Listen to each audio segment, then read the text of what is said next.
उत्तर भारतीय राज्यों को बीजेपी का गढ़ माना जाता है, जिसमें यूपी सबसे अहम है। 80 लोकसभा सीटों वाले इस राज्य ने पिछले 2 लोकसभा चुनावों में बीजेपी को भरपूर आशीर्वाद दिया है। इस बार जब लक्ष्य 400 पार का है, तो फिर बीजेपी की नजर यूपी की सभी 80 सीटें जीतने पर है। देखिए ये रिपोर्ट।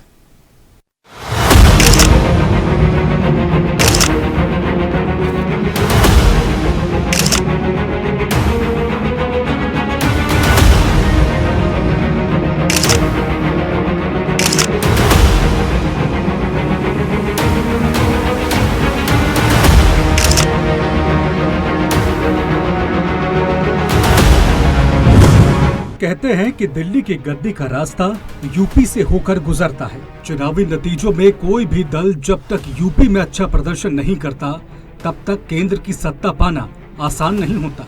2014 में बीजेपी की बम्पर जीत और 2019 में मोदी सरकार की वापसी में यूपी की जनता का बड़ा योगदान रहा था।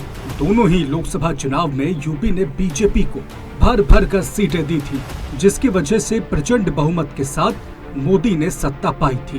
मोदी और शाह जानते हैं कि 2024 के चुनावों में हैट्रिक लगाने के लिए यूपी को साधना बेहद जरूरी है। यही वजह है कि एक के बाद एक पीएम मोदी, सीएम योगी समेत तमाम दिग्गज बीजेपी नेता यूपी में जोर शोर से प्रचार कर रहे हैं। इसी सिलसिले में गृह मंत्री अमित शाह आज मुरादाबाद पहुंचे, जहां जनसभा को संबोधित करते हुए उन्होंने कहा कि 2014 और 2019 में पीएम मोदी के प्रधानमंत्री बनने का सबसे बड़ा कारण उत्तर प्रदेश था। अब हमें उन्हें तीसरी बार भी प्रधानमंत्री बनाना है। इस बार न 73 चलेगी न 65, इस बार 80 की 80 सीट मोदी की झोली में जाएंगी। भाई और बहनों, 2014 और 19 दोनों में प्रधानमंत्री नरेंद्र मोदी जी बने, उसका सबसे बड़ा कारण मेरा उत्तर प्रदेश है। सबसे बड़ा कारण उत्तर प्रदेश। 2014 में 73 सीटें और 19 में 65 सीटें दी, और इसी के कारण मोदी जी पूर्ण बहुमत से प्रधानमंत्री बने। मगर इस बार तीसरी बार बनाना है। ना 73 चलेगी ना 65 चलेगी, इस बार 80 की 80 सीटें नरेंद्र मोदी की झोली में। 2014 के चुनावों में अप्रत्याशित रूप से बीजेपी को सहयोगी दलों के साथ यूपी में 73 सीटें मिली थी। ये बीजेपी का ऐतिहासिक प्रदर्शन था। 2019 के चुनाव में 543 सीटों में से बीजेपी को 303 सीटें मिली थी। हालांकि यूपी में उसकी सीटें घटकर 65 रह गई थी। भले ही ये आंकड़ा पिछले प्रदर्शन से बेहतर ना हो, लेकिन फिर भी यूपी जैसे राज्य में 80 में से 65 सीटें लाना कोई मामूली बात नहीं। मोदी जी ने योजनाओं का लाभ देते समय किसी की जाति देखी थी क्या? 80 करोड़ लोगों को पिछले 4 वर्ष में फ्री राशन मिल रहा है। 80 करोड़ लोगों की देश के अंदर भूख का कलंक सदैव के लिए समाप्त हो जाए। जो भूख कांग्रेस ने दी थी देश को, जिस देश के गरीबों को भूखों मरने के लिए कांग्रेस के नेतृत्व ने छोड़ दिया था, कांग्रेस, सपा, बसपा ये सब एक ही थैले के चट्टे बट्टे हैं, कोई अलग नहीं है। ये वोटों के सौदागर हैं। चुनाव के समय दिखेंगे, बाकी संकट के समय सब गायब हो जाएंगे, गायब हो जाएंगे, किसी का तो पता नहीं होता है। और बहनों और भाइयों, यही कहने के लिए आए हैं हम लोग कि इस देश को भूखों मरने के लिए छोड़ दिया था कांग्रेस ने, सपा ने, बसपा ने।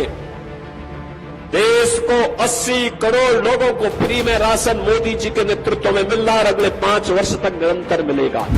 भारतीय जनता पार्टी ने इस बार यूपी की 80 की 80 सीटों का महत्वाकांक्षी लक्ष्य रखा है। पार्टी को पता है कि ये लक्ष्य नामुमकिन भले ही ना हो, लेकिन इतना आसान भी नहीं है। नामुमकिन इसलिए नहीं क्योंकि 22 जनवरी को हुई राम मंदिर की प्राण प्रतिष्ठा के बाद से बीजेपी को लगता है कि यूपी में उसका ग्राफ तेजी से बढ़ा है। अगर राम मंदिर का मुद्दा चुनावों में काम कर गया, तो शायद बीजेपी के आंकड़े चौंकाने वाले होंगे। यही वजह है कि बीजेपी का हर नेता मंच से राम मंदिर का मुद्दा जरूर उठाता है। भाई और बहनों, मुझे बताओ मुरादाबाद वालों, ये मंदिर बनना चाहिए था या नहीं बनना चाहिए था?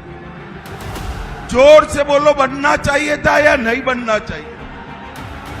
ये सपा, बसपा, कांग्रेस, ये तीनों लोग मंदिर का विरोध करते रहे।